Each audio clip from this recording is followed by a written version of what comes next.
야곱이 라반의 집에서 이제 돌아오기로 결정하였습니다. 그리고 난 다음 이제 가나안 땅으로 돌아오게 되는데요. 이 돌아오는 가운데에 하나님의 천사를 만납니다. 이 천사가 한두 명은 아니었던 것 같아요. 여러 명의 천사였고 그 천사가 두 무리를 지어서 있었던 것 같았습니다. 그래서 야곱의 눈에는 이 하나님의 천사들이 군대처럼 보였고 두 무리로 나뉘어졌다라고 해서 그 장소를 마하나임이라고 이름을 붙였지요. 마하네라는 것이 이제 하나의 군대라는 뜻이고 두 군대이기 때문에 히브리어로 마하나임이라고 이름을 붙여 놓은 것입니다. 야곱이 이제 가나안 땅에 들어오면서 그런데 한 가지 두려운 것이 있었습니다. 그게 무엇이냐면 형 에서였지요. 사실 형제간에 두려워할 일이 뭐가 있겠습니까? 하지만 야곱은 에서에게 잘못한 일이 참 많았습니다. 22년 만에 지금 가나안 땅으로 돌아오는데요. 이 에서가 두려워서 이 에서에게 먼저 자기의 종 중에 하나 심부름꾼을 먼저 보냅니다. 그러면서 형님에게 너그러운 사랑을 보여달라고 메시지를 전하는 거지요. 그 소식을 이제 전하고 이 심부름꾼이 다시 야곱에게로 돌아오는데 이 야곱에게로 돌아오는 심부름꾼의 소식에 야곱의 마음이 무너졌습니다.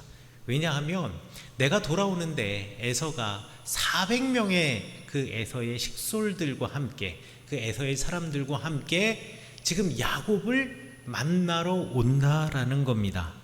사실 에서가 왜 400명이나 되는 사람을 데리고 야곱을 만나러 오는지에 대해서는 성경에 나와 있지 않습니다. 그러니까 멋지게 이 야곱에게 야, 나 이만큼 성장했어, 성공했어 라는 것을 보여주고 이 야곱을 환대하기 위해서 400명을 데리고 오는 건지, 아니면 너 야곱 너 매운맛 좀 봐야겠다 라는 마음으로 이 400명을 데려오는 건지에 대해서는 성경에 쓰여져 있지 않기 때문에 알 수가 없습니다만, 이 에서가 400명의 사람들을 데리고 돌아온다라는 소식을 듣고 야곱의 마음은 정말 무너질 수밖에 없었습니다. 그리고 야복강에 머무르게 되었습니다. 야곱은요, 자기가 가지고 있는 재산을 둘로 황급하게 나눕니다. 양과 소, 낙타 등 자기가 가지고 있는 모든 재산을 두 무리로 나누어 놓는 거예요. 왜 이렇게 나누어 놓느냐? 야, 적어도 한 무리만은 이 에서의 손에서 살아남아야 되지 않겠느냐? 내가 생각하기에, 그리고 내가 생각하는 에서 형은 내가 이렇게 돌아오는 것에 대해서 환영할 리가 없다. 그래서 내가 이 에서로부터 나의 재산을 조금이라도 보존하려면 둘로 재산을 갈라놓아서 하나를 우리 형이 약탈해 가더라도 이 절반은 내가 가지고 있어야지 라는 마음으로 자신의 재산을 둘로 나누어 놓습니다. 야곱은 과거에도 그렇고 지금에도 그렇고 이런 면에 있어서 참 지략이 좋다 그래야 되나요? 아니면은 머리가 잘 돌아간다라고 해야 되나요? 그리고 나서 하나님께 기도했습니다. 너무 두려워서요. 하나님 살려주세요. 그런데 여러분 아십니까? 이거 야곱이 22년 만에 처음으로 하는 기도입니다. 야곱이 베델을 떠나고 난 다음, 그러니까 베델을 거쳐 라반의 집으로 간 다음 라반의 집에서 야곱이 기도했다라는 말이 없습니다. 라반의 집에 살아가면서 그것은 내가 어떻게 했다라는 말이 전혀 없거든요. 그러다가 이제 다시 돌아오는 길 에서가 두려워서 첫 기도를 하는 겁니다. 이게 참 신기하죠. 우리가 정작 두려워야 할 분은 하나님인데 하나님을 두려워서 기도하지 않고요, 눈에 보이는 에서가 두려워서 기도를 하다니요. 그리고 난 다음에 기도를 하고 하나님께 다 맡겨놓았느냐? 그것도 아니에요. 거기에서 또 야곱이 한번 머리를 씁니다. 야, 에서 이제 형님이 오는데 먼저 형님한테 선물을 보내서 마음을 좀 누그러뜨리면 어떨까? 이게 사실 말이 선물이지 사실상 뇌물이 되겠죠. 그렇게 해서 준비한 뇌물이 얼마나 되느냐? 성경에 보니 암염소 200마리, 순염소 20마리, 그리고 암양 200마리, 순양 20마리, 젖먹이는 낙타 30마리, 암컷이 되겠죠. 그 다음에 그 새끼들, 암소 40마리, 그리고 황소 10마리, 암나귀 20마리, 순나귀 10마리. 수도 어마어마하려니와 여기 특징적으로 보면 암컷의 숫자가 훨씬 더 많고 수컷은 그보다 적습니다. 암컷을 많이 준다라는 얘기는 그만큼 많은 것을, 비싼 것을 주고 값진 것을 준다라는 뜻입니다. 이렇게 선물을 앞서 보내고 난 형이 그 선물에 마음을 녹이고 난 후에 내가 형을 만나면 내 목숨 부지할 수 있겠구나, 가장 인간적인 생각을 한 거죠. 그리고 내가 형을 만나는 것이 두려워서 우리 가족들, 내 두 아내와 아이들을 앞장 세워 보내면 설마 우리 형이 그래도 밉지만 동생인데 동생의 아내와 자녀들을 죽이겠느냐라는 마음으로 자기보다 먼저 또 앞장 세워서 가족들을 보냅니다.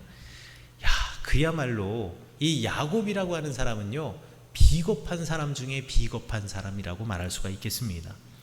그리고 난 다음 야복에 홀로 남았습니다. 야복 강가에 남았던 거죠. 그런데 그 야복 강가에서 한 사람과 씨름을 하게 됩니다. 그런데 그 한 사람이 야곱을 이기지 못하는 것을 알고는, 우리 성경에 나와 있는 그대로 말을 하자면요, 야곱의 엉덩이 뼈를 치게 되지요. 그리고 야곱의 엉덩이 뼈가 어긋났다라고 성경에서 말하고 있습니다. 어긋났으면 정말 아팠을 것이고, 그리고 제대로 서지도 못할 정도로 절뚝거렸을 텐데요. 야곱은 끝까지 이 사람을 놓지 않고 꼭 붙잡고 있었습니다.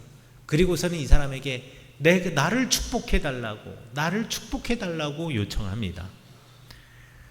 이 사람, 그러니까 야곱과 씨름한 사람은 그때 야곱의 이름을 묻고 내 이름은 야곱입니다 라고 대답하니, 이 사람이 말하기를 이제 너는 더 이상 야곱이 아니라 너를 이스라엘이라고 하리라 라고 하며 이 야곱에게 이스라엘이라는 새 이름을 줍니다. 그리고 오늘 성경 본문의 말씀에서 말하는 것처럼 이 이스라엘의 이름은 하나님과 겨루고 사람과 겨루어 이겼기 때문에 이 이스라엘이라고 하는 이름을 주었다라고 말하고 있고요. 이렇게 하나님의 사람, 이 어떤 사람이라고 불려지는 한 사람과 이 싸워서 그곳에서 복을 얻은 이 장소를 야곱은 브니엘이라고 이름 붙였다고 하고 있습니다. 자, 이 이야기에서 정말 궁금한 것이 있습니다. 야곱이요, 야복강가에서 한 사람과 씨름을 했다라고 하는데, 과연 이 씨름을 했던 한 사람이 누구냐라는 거죠. 이 씨름한 한 사람이 누구냐에 대해서는 성경과 또 이 유대교의 전통에서 다양하게 말하고 있습니다. 먼저 유대교의 전통에서는 이 싸운 사람이 에서의 수호천사라고 이야기를 합니다. 이거는 조금 성경을 너무 멀리 나가서 해석한 거니까 제가 생략을 할게요. 그런데 성경에서는요, 이 한 사람이 하나님의 천사였다라고 말하기도 합니다. 호세아서 12장 5절에 보면 이 야곱과 씨름한 사람이 하나님의 천사였다라고 이야기하지요. 성경에서는 정말로 하나님의 천사가 사람의 모습으로 사람에게 찾아와서 그에게 복된 소식을 전하거나 복을 주거나 내지는 경고를 하는 이 일들이 많이 있었습니다. 우리가 이번 올해 창세기의 이야기를 가지고 설교를 하고 있는데요, 창세기 우리가 지난 설교에서도 이미 벌써 사람의 모습으로 찾아온 하나님의 천사의 이야기가 2번이나 있었습니다. 창세기 18장에 보면 아브라함을 찾아온 낯선 세 사람, 이 세 사람이 바로 하나님의 천사였고요. 또 롯을 찾아간, 소돔의 롯을 찾아간 두 사람도 마찬가지로 하나님의 천사였습니다. 그래서 이 씨름한 사람이 하나님의 천사였다라고 성경은 말하고 있고요. 또 성경에서는 이 천사가, 이 사람이 하나님이었다라고 말하기도 합니다. 왜냐하면 하나님께서 사람의 모습으로 이 땅에 오셔서 사람을 찾아갔고 하나님의 천사라는 이름으로 불려지긴 하였지만 이 천사는 하나님의 권위를 대신하여서 온 사람이기 때문에 하나님과 마찬가지의 어떤 그 지위 그리고 하나님과 마찬가지로 동등하게 여겨졌기 때문에 뭐 어찌되었든 그가 하나님이든 하나님의 천사이든 이 한 사람이 분명히 하나님이 보낸 사람 또는 하나님인 것은 분명합니다만 이렇게 되면 한 가지 성경에서 이해할 수 없는 문제가 생깁니다. 그 문제가 뭐냐면요, 어떻게 사람인 야곱이 하나님과 더불어 겨루어 싸워서 이길 수 있냐라는 거죠. 어떻게 하나님이 질 수 있냐라는 겁니다. 그런데 성경에서는 그런 식으로 표현을 했지만 사실 하나님과 겨루어 이긴 것도 사람과 겨루어 이긴 것도 아니었습니다. 야곱은 사실 이 싸움에서 졌습니다. 여러분 생각해 보십시오. 사람의 모습으로 온 천사 또는 하나님께서 하나님과 서로 씨름하며 겨루었는데요, 이 하나님께서 내지는 천사가 아유 귀찮다 보니 이제 그만 내가 너랑 그만할게 하고서는 그냥 엉덩이 뼈 한번 툭 쳤을 뿐인데 어떻게 됐다고요? 엉덩이 뼈가 부러졌다라고 이야기합니다. 어긋났다라고 이야기를 해요. 툭 치기만 해도 이 골반에 있는 이 뼈가 이렇게 어긋날 정도인데 어떻게 야곱이 하나님과 더불어 싸워 이길 수 있겠습니까? 사실 야곱은 하나님과 겨루어 그리고 사람과 그 겨루어 졌다라고 말할 수가 있지요. 그러나 정말 중요한 것은 무엇이냐? 사실 누가 이겼느냐가 아니라 야곱이 구한 축복이 무엇이고 그가 받은 복이 무엇이냐라는 것입니다. 사실 성경을 보다 보면 끝까지 그 복이 무엇인지 나오지 않습니다.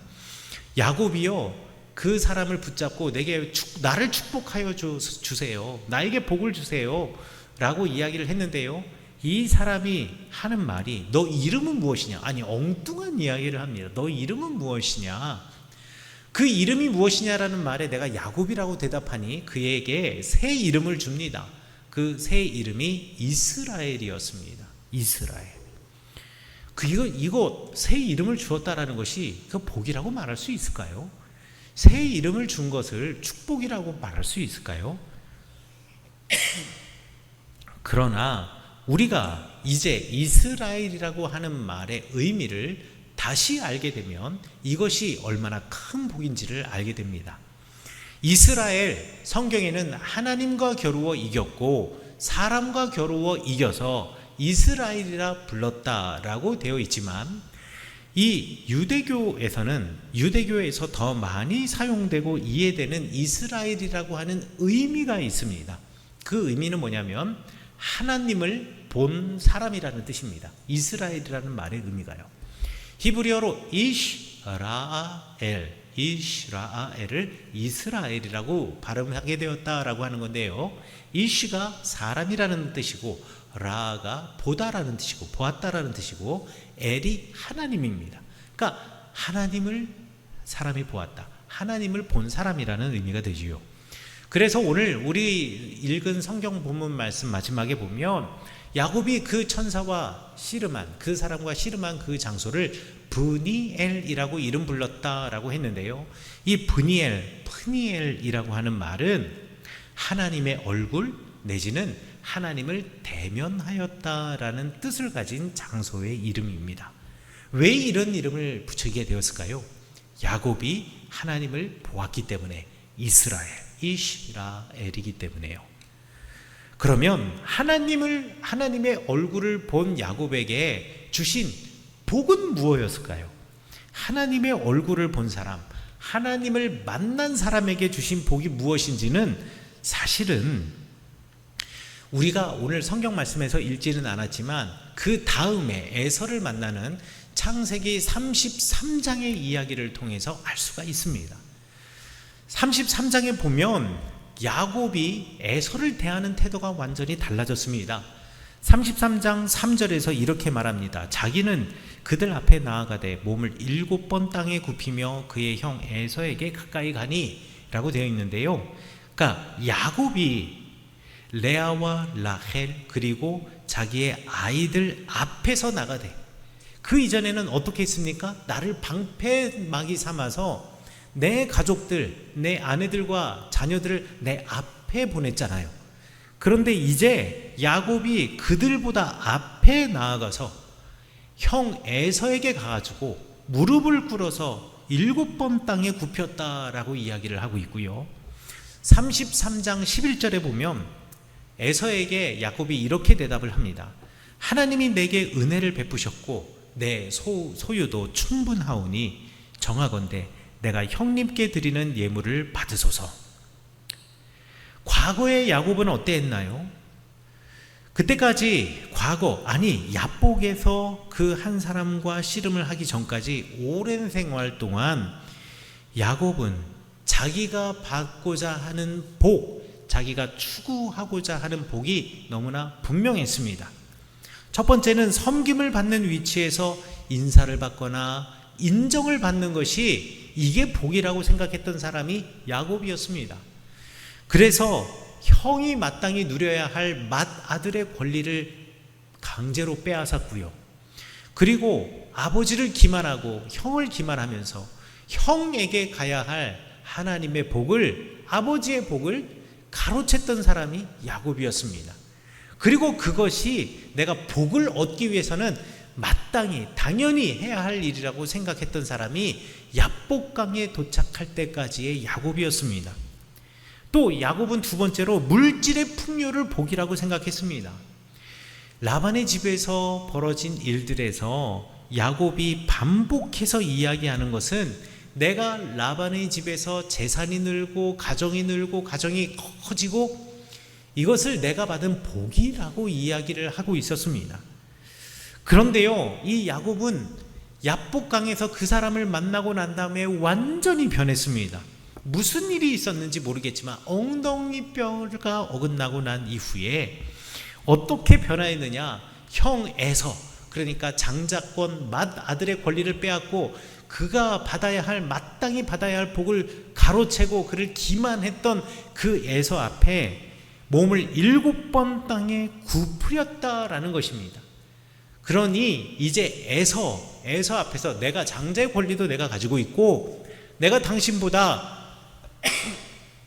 더 많은 재산, 더 재물을 가지고 있고 이렇기 때문에 내가 당신보다 더 뛰어나고 위대한 사람이다, 이것을 이야기하는 것이 아니라 오히려 에서를 섬기는 이로, 무릎을 꿇고 고개를 숙이는 이로 바뀌어졌고요. 또 11절에서 내 소유가 이제 풍족합니다 라고 에서 앞에서 고백하는 이 고백을 통해서요, 야곱은 완전하기 위해 더 이상 재물이나 권력을 나는 필요로 하지 않습니다, 이걸로 족합니다, 이거 다 형님 가지십시오 말하는 사람으로 바뀌어졌다라는 것이죠. 야곱이 싸워서 끝까지 그 사람, 하나님의 사람을 붙잡고 늘어진 복, 하나님을 본 사람 이스라엘의 복이 무엇이냐? 창세기에서는 변화라고 이야기를 합니다. 여러분, 복은요, 물질적이고 내가 어떤 권력과 권위를 얻는 것이 복이 아니라 실제로 우리가 변화되는 것이 복이라고 성경은 가르쳐주고 있습니다.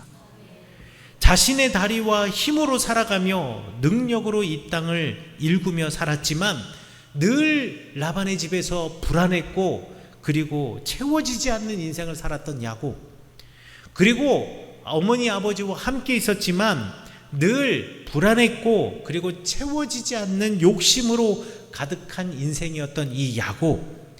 그러나 이 야곱이 그 한 사람 하나님을 만나고 난 이후 비록 엉치뼈를 맞아 다리는 절룩였지만 과거를 버리고 새로운 인생으로 변화되었다라는 것이죠.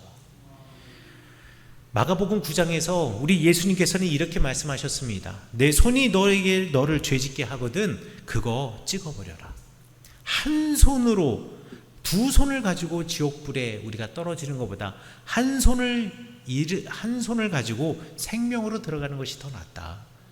너의 내 발이 죄를 짓게 하거든 그걸 찍어버려라. 내가 두 발을 가지고 지옥에 들어가는 것보다 한 발 잃었으나 생명에 들어가는 것이 더 낫다.